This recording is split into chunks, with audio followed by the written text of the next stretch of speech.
Hello and welcome to Warp Factor Unknown, the podcast where we delve into the world of Star Trek for an unpredictable rewatch and discussion. I'm your host Dan, and joining me today is my co-host Tom, who runs entirely on synthahol and spite. This is true, and as usual, pleasure to be here. Thanks for having me. Today we are talking about the Star Trek movie Undiscovered Country, Star Trek VI. Before we kick off proper with our discussion, I have a freshly generated synopsis for Tom to give us a read through. I once again forgot to do this ahead of time, so during while I was watching the movie just now, I was like, oh shit, ChatGPT, do me a solid, save me here. And I gave it a quick cursory read, and it seems to be pretty good, seems fine. After an ecological disaster devastates the Klingon moon Praxis, the Klingon Empire seeks peace with the Federation. Captain James T. Kirk and the crew of the USS Enterprise are assigned to escort Klingon Chancellor Gorkon to negotiations. Although Kirk distrusts Klingons due to the death of his son, he follows orders. During the mission, Gorkon's ship is seemingly attacked by torpedoes fired from the Enterprise, and Federation crew members installed in uniforms assassinate the Chancellor. Kirk and Dr. McCoy attempt to save him, but are arrested, tried, and sentenced to a labour camp on Rurapenthe. Meanwhile, Spock leads an investigation aboard the Enterprise, uncovering evidence of a conspiracy to sabotage the peace process. Kirk and McCoy escape with help from the crew and return to assist.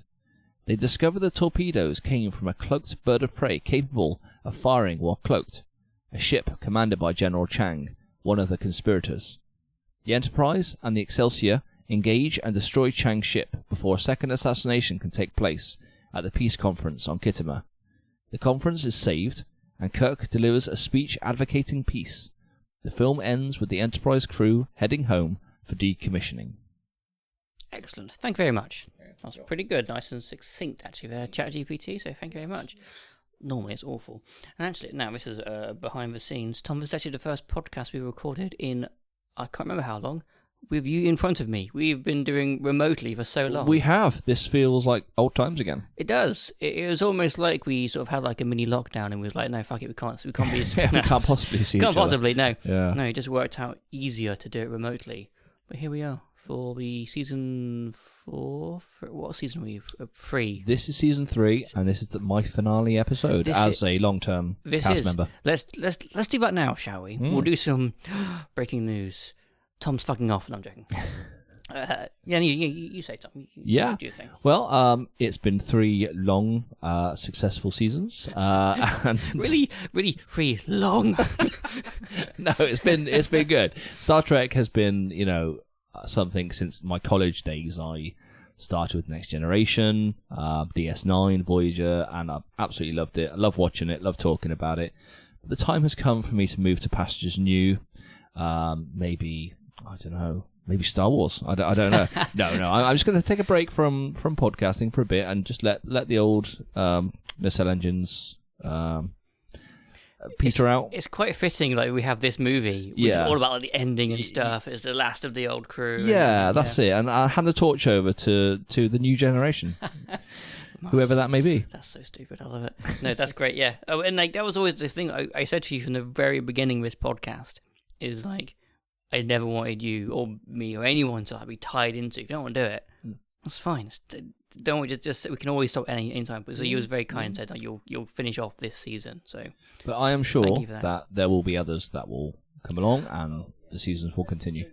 I've actually been like when you was talking about you want to. I always had like a bit of a self-reflection of myself. I was like, well, I am still enjoying this podcast, but. And that but came in like two ways for myself. Like first of all, it was I do not love the editing part of this podcast, which takes up more time than watching episodes and talking about the episodes as like the larger part of this. Which it's fine. It's just part and parcel. But hobbies are supposed to be fun, and when a large part of it is not, it sort of became a little bit tedious.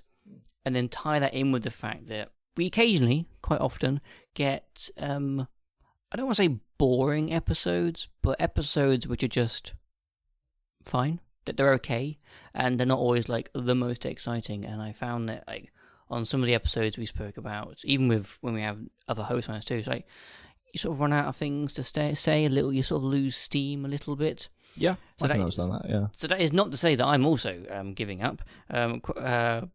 Not quite anyway. I sort of felt that I was like, okay, we'll do one more. We'll do one more season, like a sort of a last hurrah, as it were. This is with all the other hosts you've met, so Jacob, Madeline, Emma, Susan, all those guys. I was chatting with some of them, and I've chatted with you as well, talking about it. It's like, we'll change things up a little bit. We'll spice it up. We just sort of go against the randomness, but who cares? It's our own podcast. We can do what we like. So the next season of the podcast will be 6 of us. This will actually include Thomas as a returning bonus guest, I suppose. And the idea is that everybody would choose an episode of Star Trek that they love. Not necessarily, and I'll emphasize this when it comes to people choosing episodes, not a good episode of Star Trek, not necessarily. Like I would like to steer people away from choosing Inner Light and In the Pale Moonlight and those kind of episodes, like those really like heavily acclaimed, everyone loves them kind of episodes. Like they're great, of course, we all love those. But more, if they could choose an episode which is near or dear to their heart, just one that you just personally love. And Madeline's the best example of this because she will always bang on about the Next Gen episode, The Royale. For some reason, she loves it, and her enthusiasm for that episode was kind of like the inspiration for this. I was like, well, let's just try and choose episodes that everyone has like that. I'm sure we all have them. So yeah, that's kind of the idea. We'll do one episode each where we all choose an episode we love, not necessarily a famous episode, but it could be if somebody really wants to talk about Best of Both Worlds, we can do Best of Both Worlds or whatever it might be. And then yet, with the one exception, the one caveat being Emma, who is not a Star Trek fan. No. So she would actually have no idea what episode she would want to choose. So I thought that with that, maybe every host, everybody could suggest an episode that they would like to introduce Emma to. Like, here's a great episode that, you want to sort of sell her on it a little bit. And I thought that could be interesting. And then we'd all sort of give like a little pitch to Emma, and then she can choose which one she wants to do. Sort of like a blind date or something. I don't know, whatever it is. So that's the plan. That's what we're going to do for season 4. It'll be a bit shorter.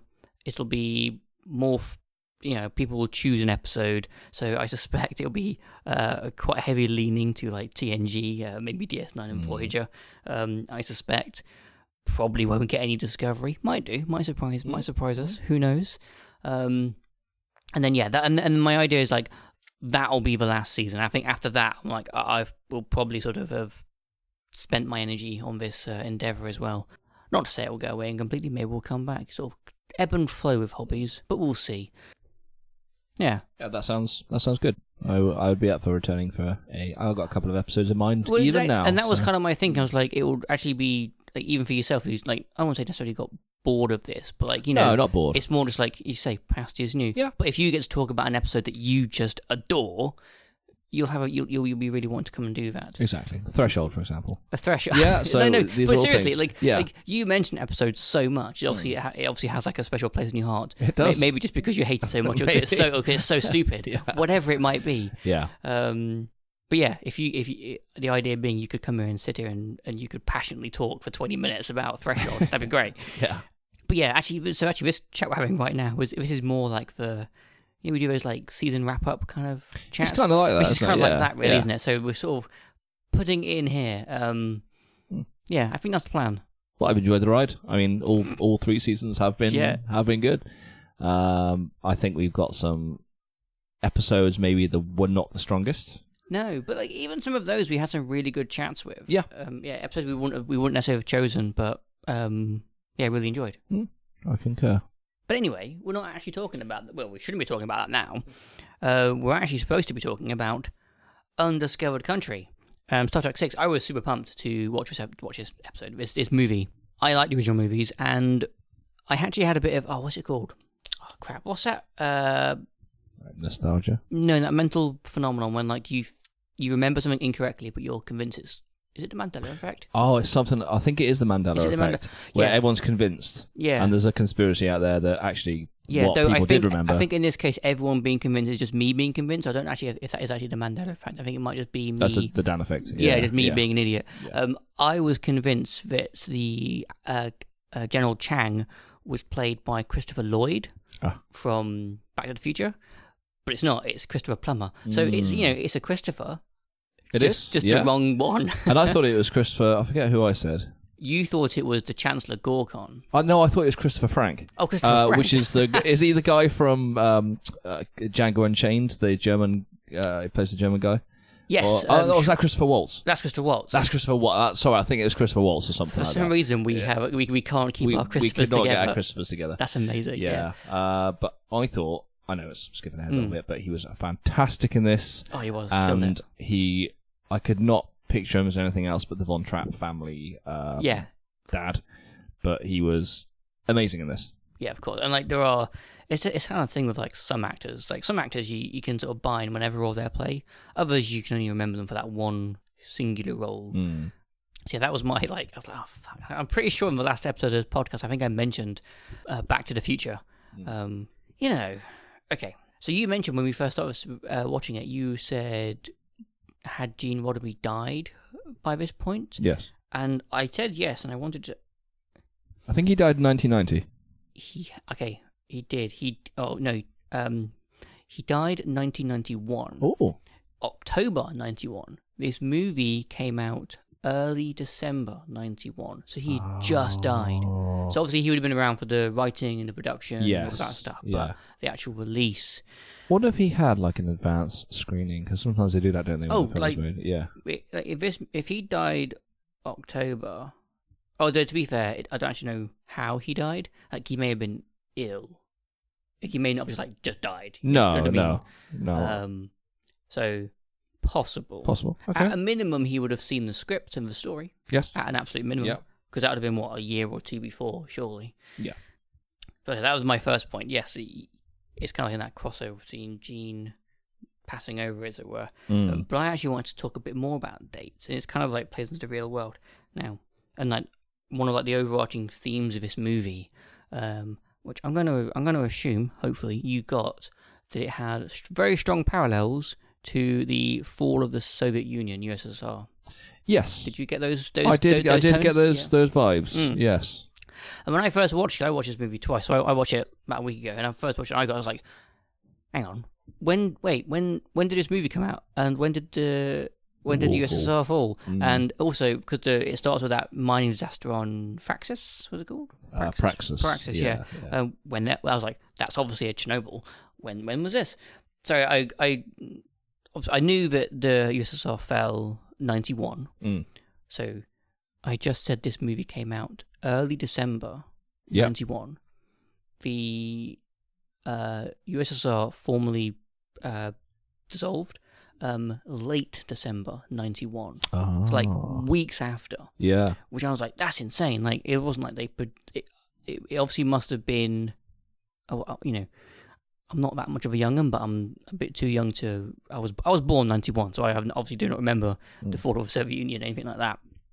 But I was like, did people at the time, did they have inklings and that like the Union was going to fall? Like it must have been on the cards. It must have been sort of, in the movie they mentioned I was going to die in 50 years, but obviously it was a few weeks. Yeah. And again, Chernobyl was 86.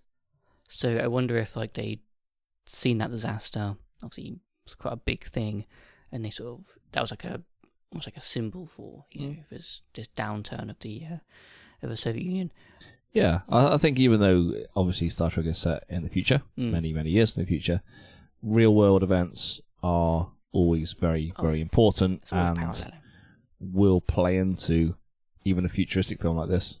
100%. I'm waiting for Star Trek to parallel current modern time politics. Yes, yeah, I think it could happen.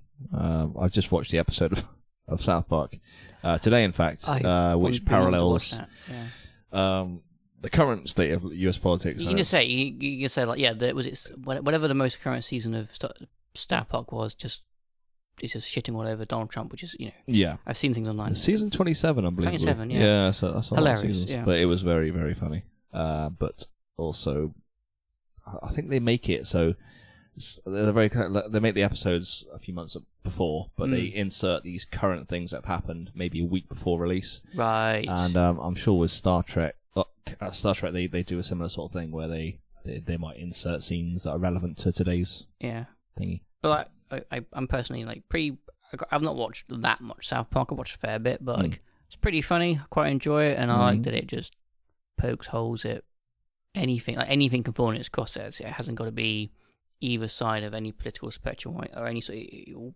poke fun everywhere. Yeah, exactly. Yeah. Anyway, it's South Park. Don't take it that seriously. Anyway, I thought it was really fascinating that this movie coincided so closely with those sort of real world events. Because they do say things like Gulag and stuff, and Urapente is clearly Siberia. Exactly. I mean, it's like a prisoner camp in Siberia. I had another date kind of question. I'm almost certain I'm correct in saying that TNG started 89, so they were still making the old movies when TNG had started. I think it came 89, maybe 90. Why am I thinking 91? I'll Google that. Or 90. I'm going to say 90. TNG. Late 89 or early 90, I'm going to say. Well, how are we both that wrong? Was it 91? No. Originally aired from September 28th, 1987. Really? Of course, it was a touch later. 87? It's old. Fine. I guess that makes sense because Series 7 was 94. Yeah. Which makes this even stranger. That Michael Dorn is in this movie as a Klingon. And I've watched the movie twice. I didn't catch it the second time. I thought I caught it the first time. I think he's called Worf. I mean, that. I didn't. Maybe I'm misremembering that, but catch that. It's fine. They didn't call him Worf, but it's crazy that they cast Dorn as a Klingon in this movie. Yeah, because if this would be what, season 2, 3. This would be this is this is what, 91. It'd be season 4. Yeah, so Worf is well established.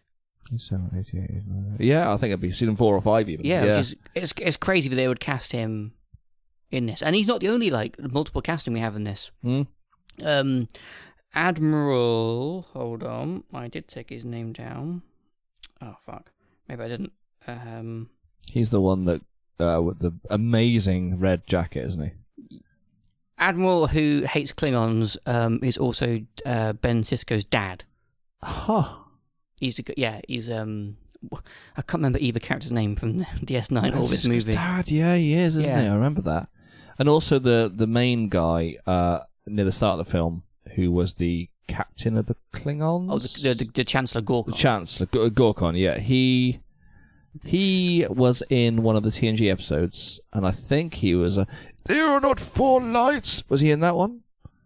Or was he the 4 lights guy? I think he was definitely cast as a bad guy in TNG. I don't know, and I can't say for sure. That's amazing. That's what sprung to my mind, and I could be wrong. I could see it. I'm not going to go check. 'Cause I can't remember. I don't want to spend my entire podcast on my phone, but that'd be great if Well, he's definitely in a TNG episode. I recognise him. But for the Cisco guy, that kind of makes sense because DS9 hadn't come out yet, so that makes perfect sense. Fine. I think that was 90.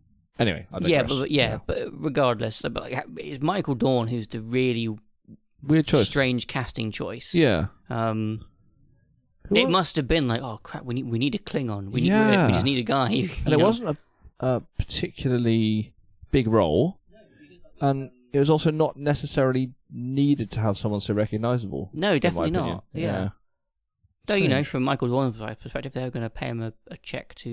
exactly. Yeah. I would say yes. Though, maybe from the studio's point of view, the audiences for TNG and these movies weren't crossing over. Yeah. Well, yeah. Anyway, that was very interesting. Loved all that. Admiral Cartwright was Ben Sisko's dad. I did take it down. Cartwright. Spoilers, he's a bad guy. Oh, and you also asked at the start of the movie, when the opening credits were going, you was like, "Oh, Leonard Nimoy's got quite a few credits there." Yes. I'm pretty sure he started his directing career back in the original series. I think he did a few. I think, and he directed a lot. I don't think all of them of the movies, because I think it was, and writing as well. I'm fairly sure the story is that. Obviously, he dies in Wrath of Khan. Yes. But in the next movie, Search for Spock, he comes back. So the studio approached him and was like, want you back? You're a big draw sort of thing. And he said he'll only do it if he gets to, I think, write it or maybe direct it. He sort of played an ultimatum card. He's like, I want to do whatever it is. Yeah. And then, he's, I think... He's probably one of those guys who has more credits for writing, producing, directing when he does acting. I think. So yes, it stands to reason. His name was, I don't know, over like 8, 9, 10 places on those opening credits. It was kind of crazy. Right, the movie kind of opens up with Sulu on the Excelsior. Pretty good opening scene, just like this explosion on that mining planet. Now that shockwave. Yeah, cool. I commented, didn't I? I thought that's amazing effects for. Actually, it's 1991, I think. It's 91. Let's do that real quick. All the special effects in this movie, really good, with the one exception of the floating Klingon blood. I noticed that. The worst CGI. I was like, either Klingons have the weirdest blood ever, or it's bad effects. A really weird shade of like pink. It reminded me, have you ever seen that Power Rangers movie of Ivan Ooze? No. It's from the 90s. I don't know what the movie's called, but it's like a Power Ranger movie, and the bad guy is Ivan Ooze, and it's all that kind of pink. It's really weird. It's kind of like that... it's like kids' TV shows back in the day. People just get slimed. Yeah. There's all that kind of stuff. But it could have been made so fake like that to pass certain age ratings, because you look at it, you're like, this is extremely actually, fake good point, blood. because a guy to get his arm phasered off. Yes. Yeah, that might have been... That's a good count. That's a good call. So it could be. Yeah. If it was like actual limbs floating around with real-looking blood splashing over everyone, they might. I think like it. video games have done that in the past. Like developers have changed like color of blood or whatever to make it get past ratings. And yeah. Actually, I believe. So much of a tangent. I think the game Command and Conquer Generals. I think it's Generals. One of the factions in that is this quasi-Middle Eastern faction who is very much terrorist-related. Yeah. And the faction uses a lot of like suicide attacks and chemical weapons and that kind of thing. And I believe it was banned in, I want to say Germany, but I might be wrong. And they changed the faction, they sort of reskinned it and all the rest of it. And it's I think Mortal Kombat did as well. They had a certain mode where either blood was lessened or changed to a different color. I think it was lessened or taken out completely. Because there are some people who are wrong, thinking that video games cause violence. Exactly. Unproven myth. I mean, it is actual bollocks. People were killing each other long before video games came along. Anyway, right, back to the movie. The opening scene with Sulu and the Excelsior and the shockwave and the cool effects. I liked it, and we see like crew members getting like flung out of their bunk beds. It's cool. It's good. I like, actually, throughout this movie we see a lot of like lower decks crew. I like it. It's good. Yeah, it's not all just officers. It's great. I like it. Yep. The sort of following scene is like is the Starfleet top brass coming for a secret meeting. Couple comments about that. First of all, when Kirk and crew come into the meeting, Kirk especially, he's like, "What are we doing here? Where are we?" He's like, he's like, "Where's this person? Or where's Spock?" And he almost sounds a bit senile. Yeah, I got that. Yeah. Whereas Spock and someone else, Sulu, wasn't it, as well? No, Sulu wasn't there. There was he said someone else as well as Spock. I can't remember. It might have been Sulu, yeah. It was someone anyway. Yeah. Where are they both? Where are they both, yeah. Who am I? And also, for a top-level Starfleet meeting, apart from Spock, I didn't clock a single alien. It was all very human, and I thought that was a bit of an odd choice, because a lot of other scenes we see on other ships and the peace conference and stuff, lots of aliens. So I thought it was strange that this meeting was very human-focused. Yes. And I don't quite know what to make of that. Possibly Starfleet's racist. don't know. It could have been an oversight, but I know what you mean. Yeah. They should have included a bit of... It's like, personally, I would love a Star Trek where we get an alien captain. We kind of had it a little bit with Discovery and Saru. He was captain for a little bit, but for the most part, it's Michael Burnham. So yeah, give me an Andorian captain, or I don't know, anything. Got you in a pack lad. A pack captain, yeah. Why won't it go? That'd be an interesting Star Trek series. Oh, yeah. Okay. Fine. Top level meeting with people discussing what's happening with the Klingon Empire. I thought it was fascinating. And it was more, the bit that I like most is kind of when it ends and like Kirk is then, he sort of, the whole meeting he's been like, what the fuck are we doing? Why are we doing this? And he's sort of, everyone's led, and he's sort of kind of arguing a little bit with Spock. And Spock trying to, like, I guess, reason with Kirk about why they're doing this. And he goes, don't believe them. Don't trust them. You know, I think Spock goes, but they'll die. And he goes, let them die. Yeah. And I think that is so intense. That is an insane thing to have put in Star Trek, for Kirk to just say, let them all die. And I get it, because all of the original series and these movies, the Klingons, they're the bad guy. They're the stand-in enemy of the weak. And as we know, Kirk has much personal history with Klingons, but I thought that was such a charged thing for him to say. Yeah, I agree. It almost felt like you would keep that sort of opinion to yourself. But he obviously felt strongly in the heat of the moment. And and I wonder, and I expect there was similar sentiments among, quite possibly American, but NATO members who would have similar kind of feelings for when the Soviet Union fell. Not that it fell like, that violently, where it needs sort of like mass migrations and evacuations and all that kind of stuff. Not at all. But we're probably sort of rooting for more civil unrest, maybe, to that continuation of the status quo. Yes. I don't know. I love it. I love the fact, and I love the delivery from Shatner. Let them die. It's almost it's a bit of a gut punch, really, of how powerful it is. I loved it. Yeah, it's great, phenomenal, 10 out of 10. It had the power of Picard from First Contact. When yes, went, no, yeah, exactly. The mirror. It had that sort of power to it. Yeah, when she's like, blow up the damn ship. Yeah. So that was great. Yes. Actually, there's a tie-in. It says, I'm going off track again. We're going off track. There's a tie-in. There's a parallel between those two movies. Not parallel. A cheap out by the studio. At the very end of this movie, when the Klingon ship gets destroyed, that exact shot, the exact same lifted from this movie, is the shot that the Klingon ship being destroyed in Generations. No way. Yeah. Is it? Yeah. So different movies. That's First Contact.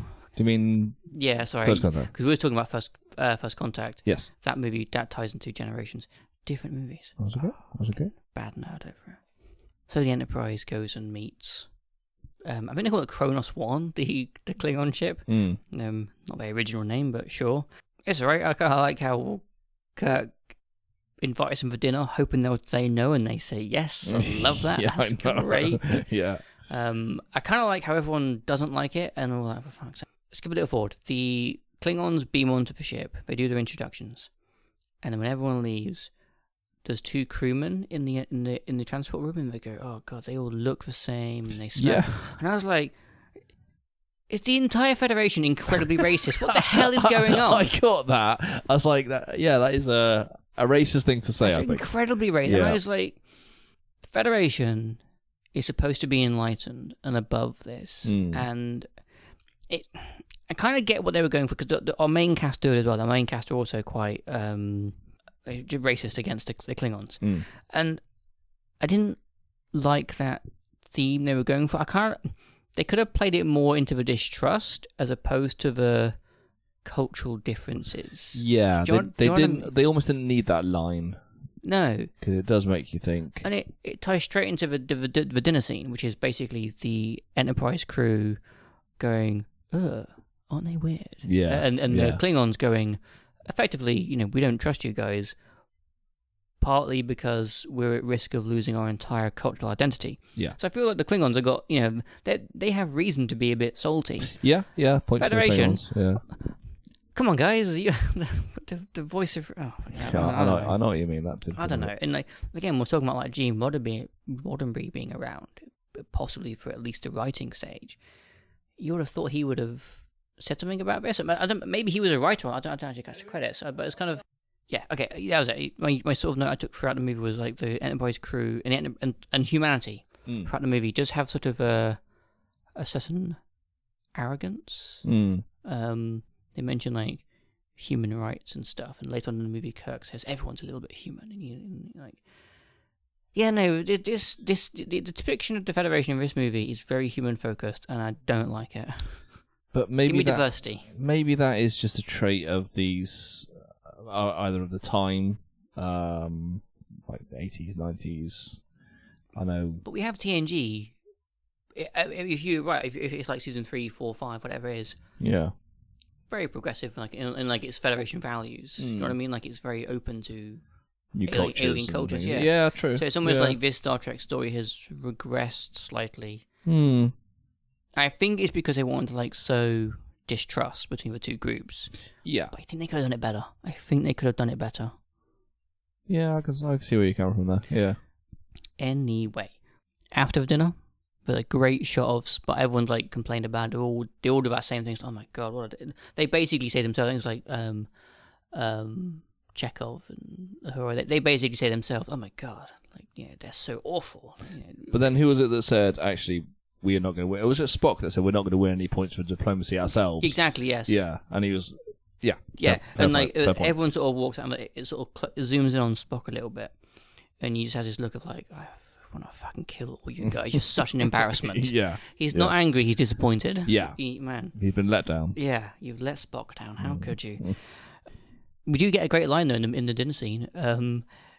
You've never truly experienced Shakespeare unless you've read it in the original Klingon, which is fantastic. What the fuck are they on? I have no idea what they're on about. That's I love that. Because there was a lot of Shakespeare running through this. Yes, there was. A lot of it. And I'm all for it. Oh yeah, no, 100%. I feel like I suspect you could find out read the script or whatever, but I think General Chang probably says more Shakespeare quotes than actual lines.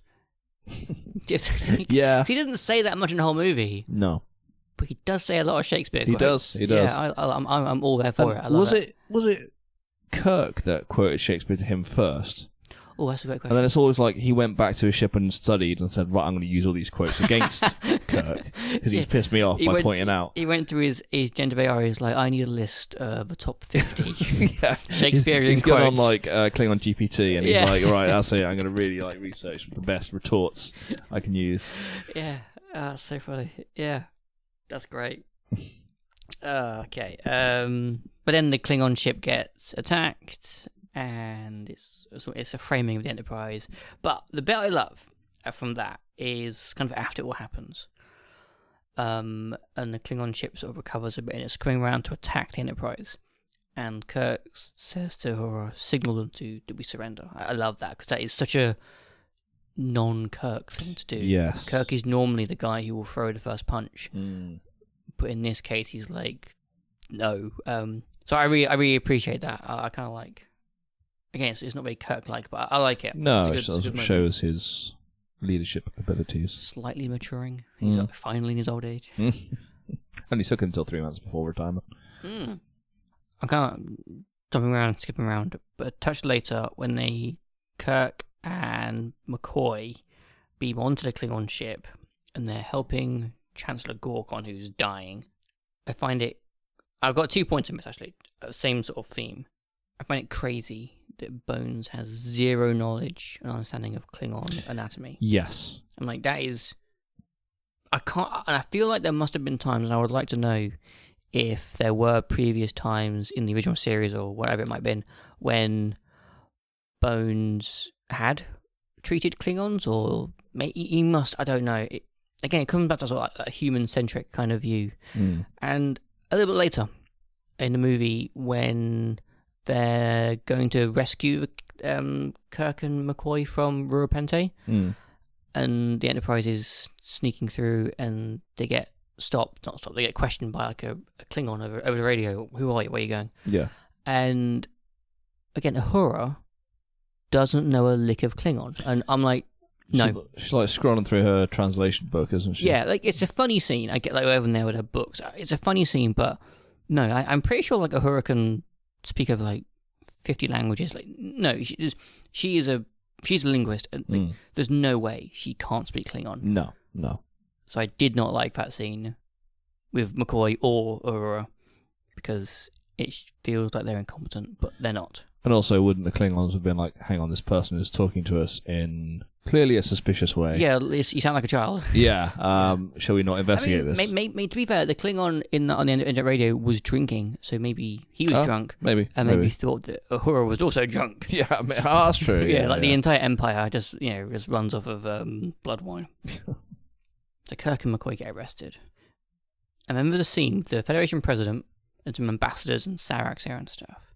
And I'm going to touch back onto real life, and I'm not going to delve into this comment too much. I'm just going to sort of leave it there hanging. The Federation president says, "This president is not above the law." Yes, I caught that. Yeah, I'm just gonna leave that one there.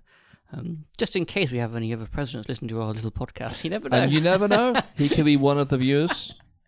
One of the subscribers, even. Can you imagine? That's fantastic. Anyway, I thought that was particularly funny. Yeah. You could probably apply that to many leaders throughout history. We could always send it. You definitely could. You definitely could. Yeah, we'll always send it to him if he doesn't. If he's not one of the people. Yeah, I mean, I'm personally not on Truth Social, but I could make an account just for that. I think so. Yeah. Okay, right. I want to go to the court scene, the Klingon court scene. Love it. Yeah. I can't remember. Was you on the podcast when we had the Enterprise episode in the Klingon court? I don't think I was. I don't think you was. I think you was away. I can't remember. I don't know what was going on there. It doesn't matter. We had the Enterprise episode where Archer gets arrested and goes to basically the exact same court, and he also gets sent to Ruapente. But yeah, the court scene is basically exactly the same. And it's got the big gavel thing, which is cool. The sets, I like all the... Yeah, the sparking gavel. Yeah. That's really good.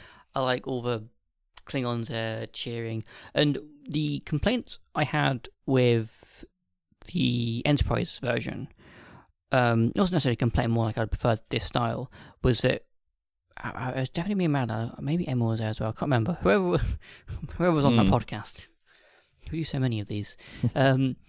We were saying that it would have been better if the Klingon court didn't work anything like a human court, if it didn't rely on evidence and testimonies, and instead it was more of theatre and show, and more sort of like how they can sway the audience. And while this court scene still relied on evidence and testimonies and stuff, it was more, because it was an actual show trial, it was more in this vein of a theatre show, which I loved. That was great. Wicked. No complaints. And that bit where Chang, he's getting like irate, sort of doing his, I'm going to say closing argument. Whatever. He's just shouting down. Yeah. And he's I forget what he says. He's like, "Do you deny it?" And he's like, "Don't wait for a translator." And he's like, "Yeah. What do you mean? Don't wait for a translator? What? Yeah, how are you supposed to?" If the Uhura can't speak Klingon, and he's like, "Yes." Yeah. There's no way Kirk can speak Klingon. No way.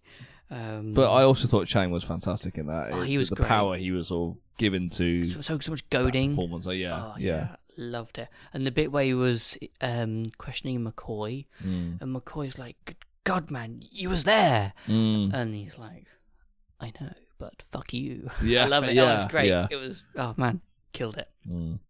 My next note is when the Enterprise crew are now trying to figure out what happened on their ship, and they're searching for these assassins. and they're in the galley Mm.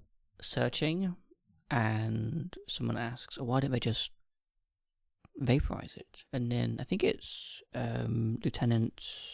what's the Lieutenant Vulcan lady called? Lieutenant Valeris. Yes. Yeah. She just grabs a phaser and shoots this poor guy's cooking pot. Yeah. With his dinner. He's probably working there for hours. I noticed that, and you actually see what he's been cooking. It's like, oh, that poor guy. Got a poor gloop. Yeah. And then every sort of higher up in the ship comes in and says, someone fire a phaser. But, like, she could have just said, the alarms are going. You don't have to demonstrate. Like, or fire it not at a cooking pot. I know. Or... And didn't even tell anyone to get down. It was very much a movie thing to do. But Yeah. My God. Yeah. That was great. Okay, this is a bit later, like another scene when they're searching for a ship, but it's kind of the same thing. Mm-hmm. Can you see that guy walking through the... So everyone's got like, their tricorders out, and there's a guy walking through the corridor with like a space metal detector. It's I did, actually, yeah. It's great. It's like green plastic thing. It's so stupid. Yeah. It's clearly just like, oh, we need a sci-fi looking prop. So it's got like a broom handle, spray painted it silver, put a circle disc on the end, and a green plastic thing. Yeah. Yeah, loved it. But it Great. works. I mean, it works, well, yeah. you know, kind of. Yeah, I love that. I don't really have too much to say about the prison scenes, like the Europentos. I liked it. Yeah, no, there. please go I ahead. would. The only thing I would point out is I really like the guard dogs they have. Yes. And I don't know what species they are, but thought it worked really well. I assume they're targs, but maybe they're not. But it wasn't you could see it wasn't a person in a Costume, outfit. no. And then I thought, well, have they just put this costume over a poor dog? And made it walk around. It's like a mask, yeah. Or is it like it wouldn't be animation, I think, because they looked quite real. But I thought it was. Yeah, no, they were good. They were good actually. Quite Yeah, ferocious, very toothy. They did have the. I'm almost certain it's a grizzly bear. Not woof. Growl. I'm pretty sure it's a grizzly bear. Yeah. It was undog-like. Because when I first heard it, I was like, that's the sound the bear makes in Skyrim. And I was like, wait, hang on. That's probably because the bear in Skyrim just has the sound effects from a grizzly bear. Yeah. God, I should get out more. I should go touch grass. Oh my God. Get some daylight into me. But no, I thought they were good. And I also thought the scenes in the prison were good. They were sort of... It was made out to be harsh, obviously. Yeah. As it should be. The surface, I liked that. It didn't look like a fake set. It looked like a real... No, it looked pretty good. I like it had like almost like a UV kind of purple. I noticed to that. It was cool. Yeah, it was a unusual colour. Yeah, it was good. Palette. I did like the bit when they're in bed, when Kirk and Bones are in bed, and Kirk's a bit reflective. He's taken all of this, what's happened so far, and the Klingon Empire dying, Gorkon reaching out for peace, and then him dying, and then Kirk getting put in prison. For Kirk to go like, oh wait, no, I think I'm just stuck with the times. I think I'm part of the problem here. I'm not ready to let go, and I thought it was great. I really like that Kirk has this reflective arc, and across the whole movie, he actually has some growth, and it's great to see. I loved it. That was good.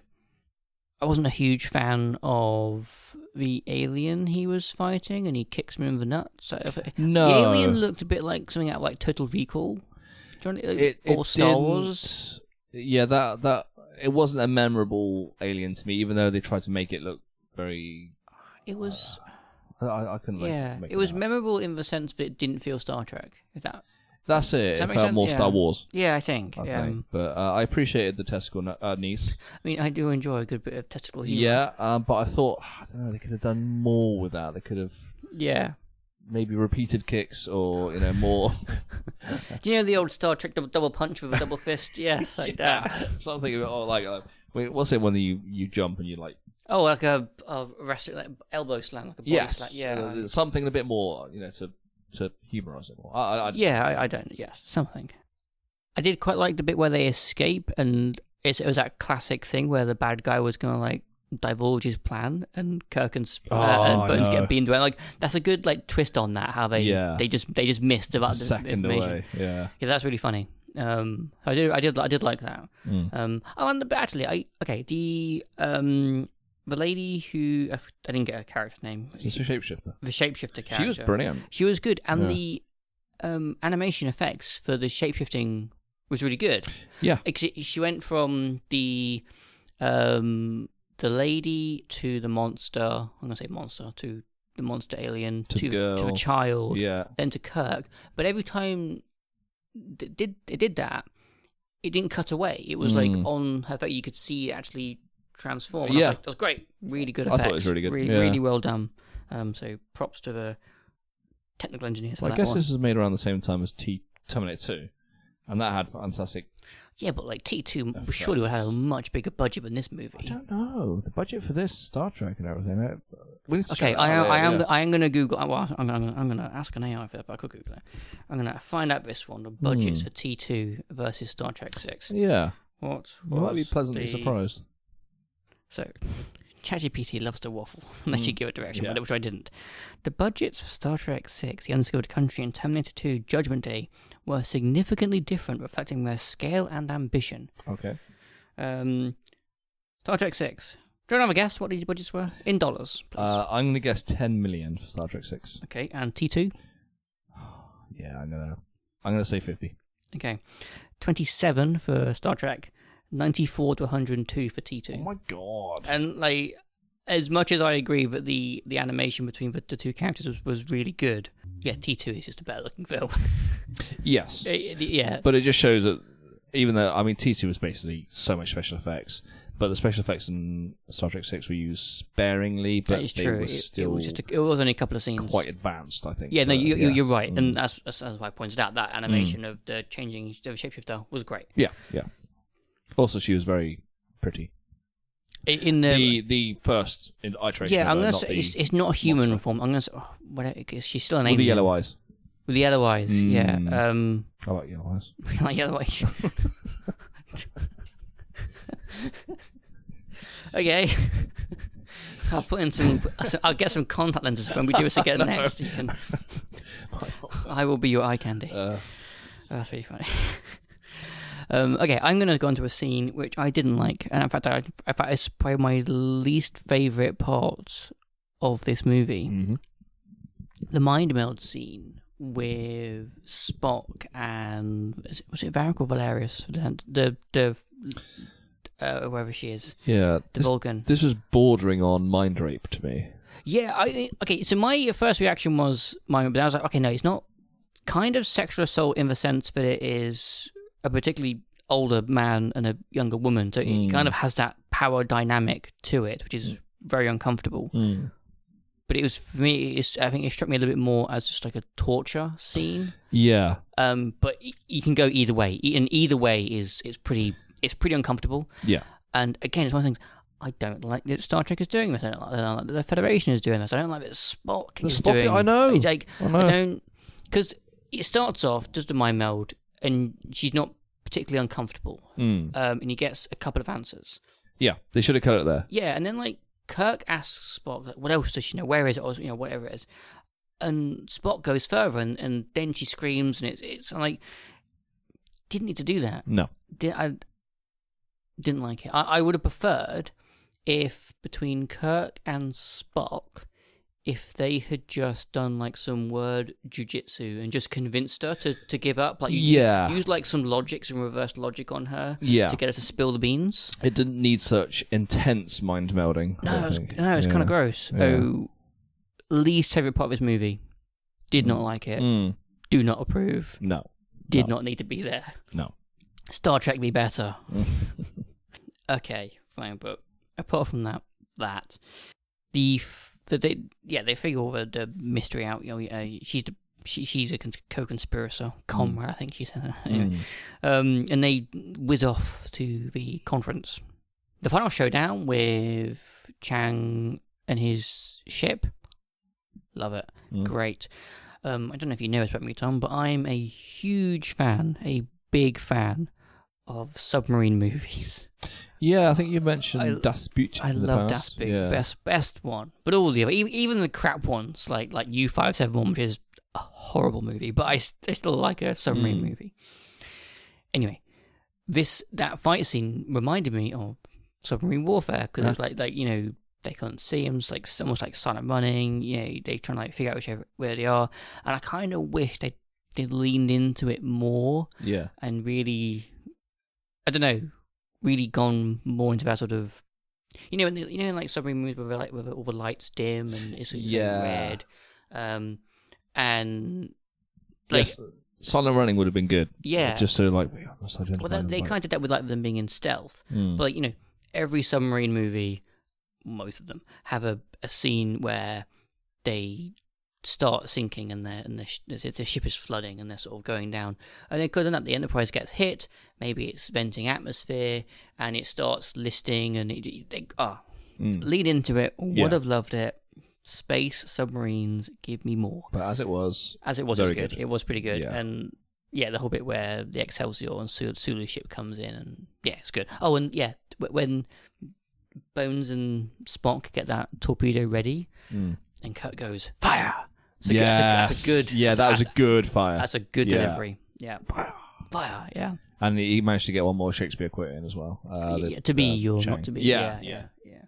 I'm not listing all the Shakespeare quotes because there's so many, but it's all the big ones, Yeah. Thing. So after that, they destroy Chang's ship. Hooray! They go down and they save the day. Kirk jumps in front. He sort of tackles the president and gets him down. It's fine. It's pretty good. I liked how Scotty, who at this point is not, you would say, in his prime physique. He's a bit of a rotund gentleman. Just kicks down a door. He managed to kick down a door. I mean, I am by no means a strong individual at all. I have quite noodly arms. But there is no way I could kick down a door off its hinges. That's actually insane. So, good for Scotty. And also, I think he belly bounces him out the window, does he? Or Did he do that? I can't remember what he does, but that's amazing. Yeah. In my mind, I'm picturing it as a sumo wrestling move. Okay, yeah. But it may not have been. Yeah. And Kirk gives a speech. It's a pretty good speech. It's a good speech about freedom and sort of like the future and stuff. It's good. It's a good. Again, sort of like ties together nicely Kirk's journey and sort of parallels really nicely with that beginning speech he had in that conference with the Starfleet higher ups at the beginning. So it's good. Actual good character development. Loved it. And then everyone starts clapping. Did you see that one alien? Oh, the way he was clapping. Yes. I was going to point it out. I couldn't stop looking. Yeah, no, it's like if anyone who's not seen this movie recently, it's imagine the aliens from Galaxy Quest, how they clap. It's exactly like that. Yeah. Arms outstretched. Yeah, it was brilliant. Yeah, loved it. Excellent. And actually, I think that's my final note. Actually, you anything else you want to bring up? I think we've covered a lot of the points. Actually, I was going to bring up. Good. The clap was the last one for me as well. That was brilliant. I only have sort of like one more thing I want to because I don't know the answer, because this film implies that the Klingon Empire is going to die in 50 years because of this environmental disaster. But again, we've established that TNG is going on in his sort of it's been going for several years at this point, and the Klingon Empire has not done that, because TNG is like 70 years post. I'm gonna say original series. 200 years. No, because Spock's still alive. I'm not going to say 200 years. Sarek. I'm going to say 90 years. Yeah, it's a long time. Long enough that if the Klingon Empire was going to die, it would have. Yes. So between this movie... sorry, I was thinking the Enterprise. Yeah, Enterprise, yeah. Between this movie and TNG, the Klingon Empire doesn't die, and I don't think we ever get told how that happened. And at least I can't think off the top of my head. I might do some Googling, or someone can tell me in a comment. Any ideas on that? I can only think new leadership, new generation of Klingons maybe turned this around and somehow erase the past. Yeah, I guess Gene Roddenberry and the writers was like, we can't actually kill off the Klingon Empire. No. They're too good. Fine, yeah, that was my actual last note. So let's do wrap-ups. Do you want to go first? Give us a quick final review of an IMDb.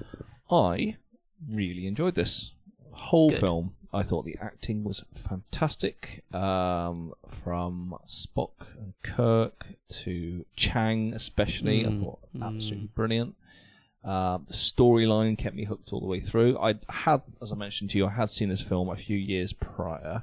I'm going to say about 15 years ago now. Just a few. Yeah, but it stood up. It was as a really good story and kept me interested. Locations from Repente to the ships, brilliant, and yeah, absolutely loved the whole thing. And an IMDb? I'm going to give it an 8.5. 8.5. That's really good. That's nice and high. Excellent. I agree. Loved it. Great. I mean, I'll do my sort of negatives now. Like, the only bits I didn't like were the fact that Bones and Uhura were unfamiliar with Klingon culture, language, and medicine. Didn't like that. Didn't sort of suit their characters.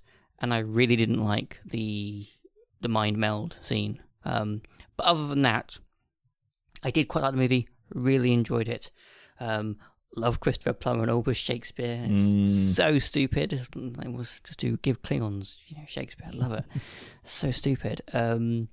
I did particularly quite enjoy the parallels and also, I guess, the timings. They sort of made with like the real world USSR falling and stuff, because it's not necessarily like a piece of history I know much about. I did recently read a book. Actually, I'm going to do a book recommendation. We're changing tax here, folks. The book is Beyond the Wall by Katja Hoyer, and it is mostly the story of East Germany, sort of from like pre-World War II all the way through, and it's great because it sort of tells the story of East Germany through the eyes of the people who were there. So like each little section, like each little section starts off with like on this date, and it starts telling the story like a person. So like whomever it was living in their flat. They were working here. They were doing this. It's the kind of like political things that were going on. Yeah, it starts like a real person's story and how they were interacting with East Germany and the wider world, and then it sort of ties it into like the larger context of what's happening. Great book. Yeah, highly recommend. Anyway, that's kind of, that book is kind of like the most I know about the Soviet Union. I don't. It's not really a bit of history I've studied. No, much. That sounds good. I'll check into that. Yeah, but it was great. So I liked how the movie did that as well. I liked. I liked how we had those sort of parallels between the two. So that was nice. My rating, I'm going to give it a just 7.8. Okay. Purely because there's a couple of things I didn't like, but also it was a little light on action. There was quite a few like long stretches of talking, even though it was quite good doing in between bits.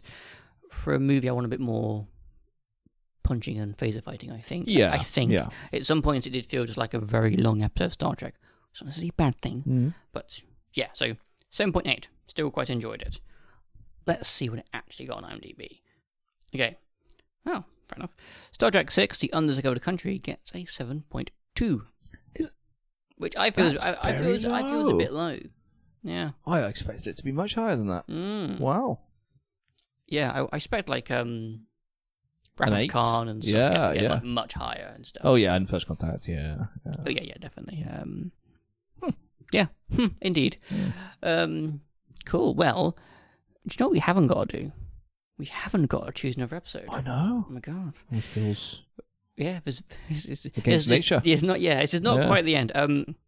So as we said at the beginning, yeah, we are going to do a season of What Are Unknown. It will be a bit shorter, and Tom will not be the regular host. But you'll be. I think you'll come back for at least one episode. Oh yes, yeah. Special guest star. Special guest star, of course. Yeah. One more thing about that. Normally, when these seasons end, I say, we'll give it a month, and then we'll release the other one. Yeah, I'm not going to do it this time because of all the various friends we have on, and you may have heard some accents. Some of them live very far away, which means time zones are involved. It's made getting people together very difficult, which has meant that getting this whole season 3 together has taken a lot longer than season 1 and 2 did. And the budget was higher for this of course. season, yeah, so we logistically. Yeah, no, totally. It It was almost as comparable to the budget of this movie. It's insane. No, I'm joking. But all this to say is like it's taken me long to do this this season, and that'll be the same for the next one as well. And with this one, I'm kind of chasing my tail a little bit, getting the editing out and getting these things recorded and what have you. So this episode will actually go live fairly soon after it's being recorded, Yes. which is fine. But I don't like it. It's too much pressure. I like to, all I'm trying to say is I want to record the entire thing, all 6 episodes, before I start releasing it. Yes. So there will be a longer gap between this end of this season and the next one, probably in the region of 2, 3, maybe 4 months. We'll see how slow things are. So yeah, look forward to that. We're not going away. We'll just give us time. I think, and I'm going to guess, I'm going to say, just because I know, I'm fairly certain Madeline will choose the Royale. I'm almost certain that's the episode that she will pick to be her, fan favourite. Yes. So that will likely be where we start. So if anybody does want to go and watch the Royale, highly recommend it. That's probably the one we're going to watch. And if for some reason it's not the first one, it'll be there. I can't imagine her picking anything else. Anyway, okay, that's it. That's the episode selection. I'm gonna throw us to an outro. Thank you for listening to Warp Factor Unknown.